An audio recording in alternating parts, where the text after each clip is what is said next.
Você já ouviu a palavra procrastinar? De acordo com o dicionário, significa transferir para outro dia, deixar para depois, adiar, delongar, postergar.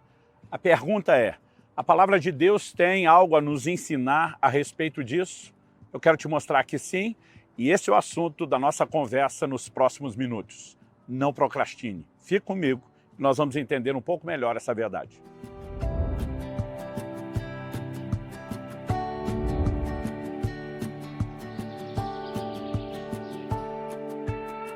Estou hoje na cidade de Calgary, no estado de Alberta, no Canadá, passando para trazer mais uma palavra ao seu coração.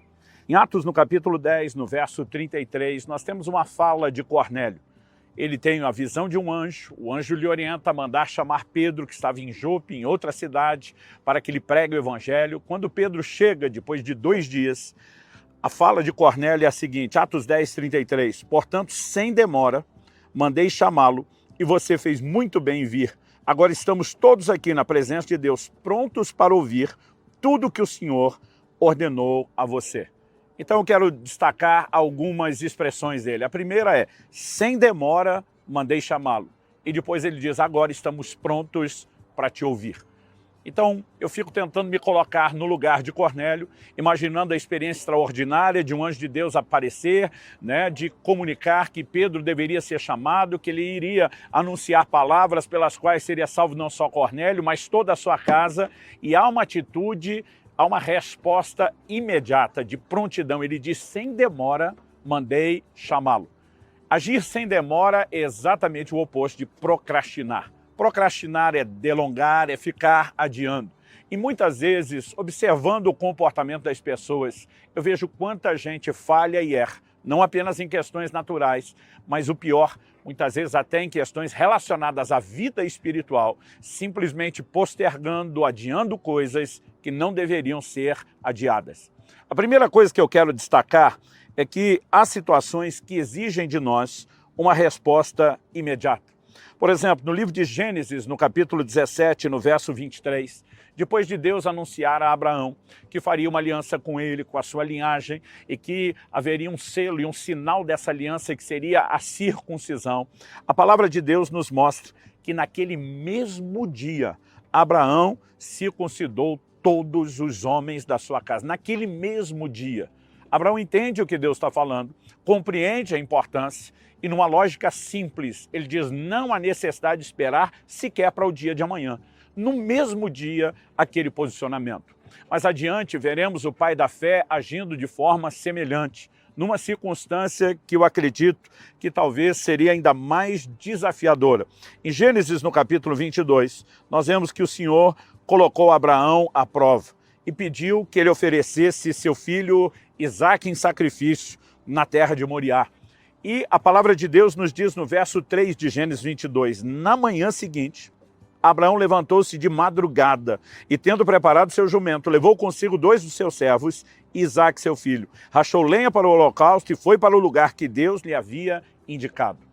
Nós normalmente paramos para pensar que deve ter sido algo extremamente difícil para Abraão, quando Deus pede o seu filho. Interessante que Deus ainda diz, o seu filho, o seu único filho, o filho a quem você ama. Às vezes, lendo esse texto, ainda pensava, Deus precisava ter sido tão detalhista a respeito do fato de que é o único filho, o filho que ele ama. Naquele momento, Deus está arrancando algo de Abraão, pelo menos a reação imediata de Abraão envolve uma ideia de perda, ainda que ele vai ter um posicionamento de fé ao longo do caminho, e ainda assim, Abraão não postergou.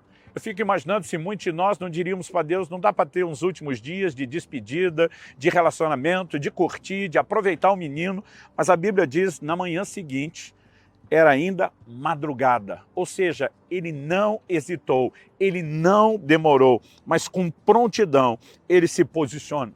Em Marcos, no capítulo 1, no verso 18, a Bíblia nos mostra que quando Jesus passa por Pedro e André, que estavam ainda junto ao barco com as suas redes, e o chama para que eles o sigam, o texto diz o seguinte, Marcos 1,18, eles deixaram imediatamente as redes e o seguiram.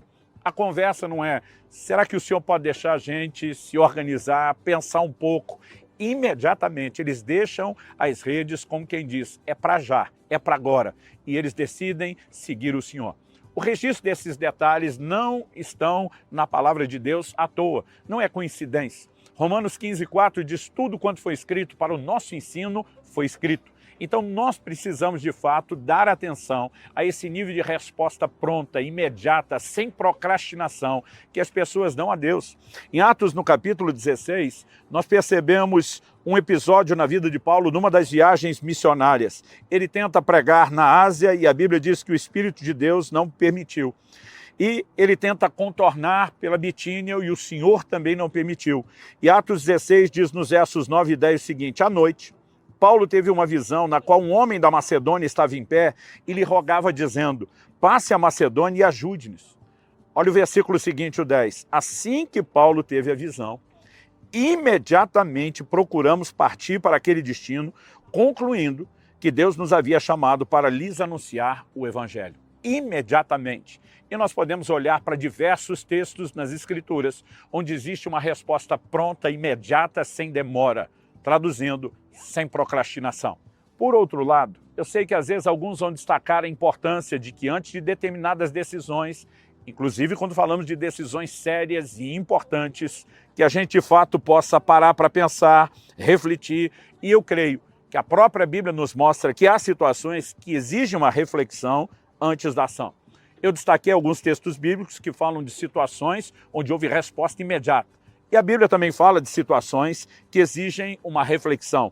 Uma delas está lá no Evangelho de Mateus, no capítulo 1, e diz respeito a José, o homem que Deus escolheu para ser a figura paterna na vida e na criação de nosso Senhor Jesus. A Bíblia diz em Mateus, no capítulo 1, de 18 a 20, o seguinte: o nascimento de Jesus Cristo foi assim.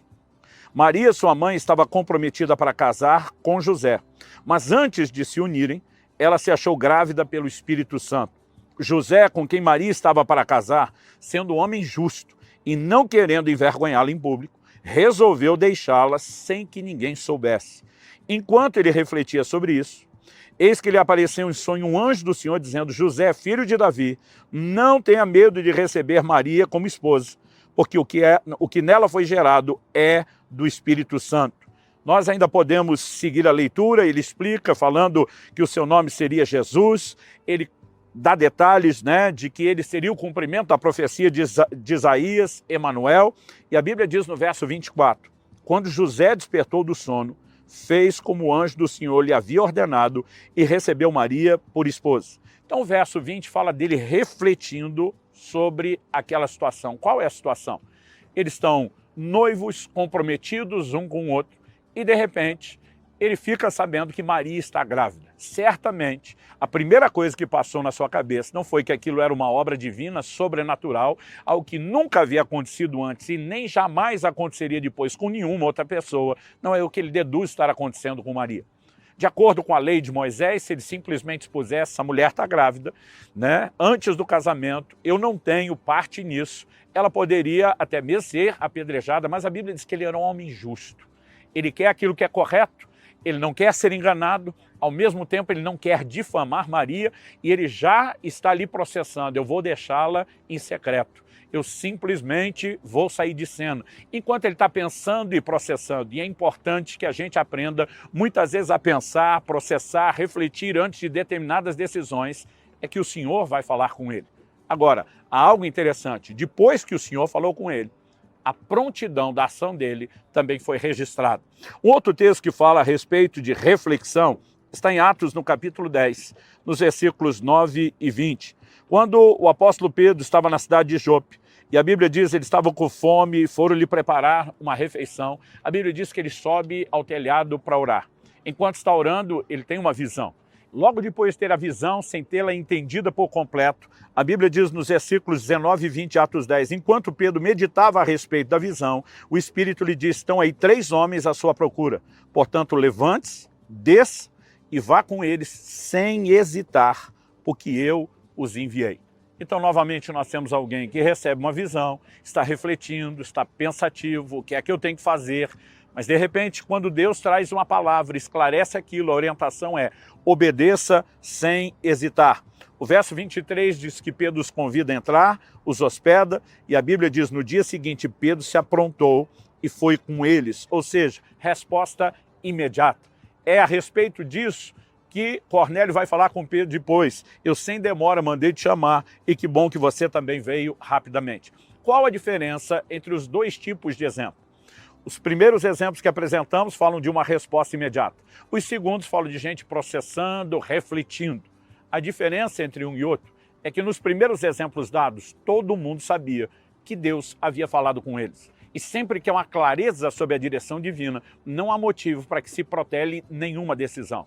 Nos outros exemplos que nós demos, nós estamos falando de gente que está processando para tentar entender, mas seja José, pai de Jesus, ou até mesmo Pedro, assim que o Senhor lhes dá uma clareza enquanto pensam a respeito do que fazer, então essa hesitação de ficar pensando, ela é colocada de lado e a prontidão de obediência é imediatamente apresentada. Então, diante dessa diferença, o que é que eu concluo? Que quando eu e você já sabemos o que Deus tem a dizer, seja por meio da revelação clara da sua palavra, ou de um direcionamento, revelação pessoal que o Espírito Santo nos comunica, não há necessidade de que a gente protele, de que a gente procrastine. Josué 18:3 nós lemos: disse Josué aos filhos de Israel: até quando sereis remissos em passados para possuir a terra que o Senhor Deus de vossos pais vos deu? Ele está dizendo: vocês já sabem o que Deus quer, Ele fez a promessa e vocês vão ficar sendo remissos por quanto tempo? Parem de adiar, parem de prolongar. Eu quero que você olhe para a sua vida e pense não apenas nas questões naturais, mas principalmente nas espirituais. Por que demoramos tanto para tomar uma decisão sobre levar o devocional a sério, evangelizar a família, cumprir o chamado e o propósito de Deus? Não procrastine. Se você já tem entendimento, obedeça. Se você ainda não tem clareza, processe em oração e reflexão até ter. E assim que tiver, haja.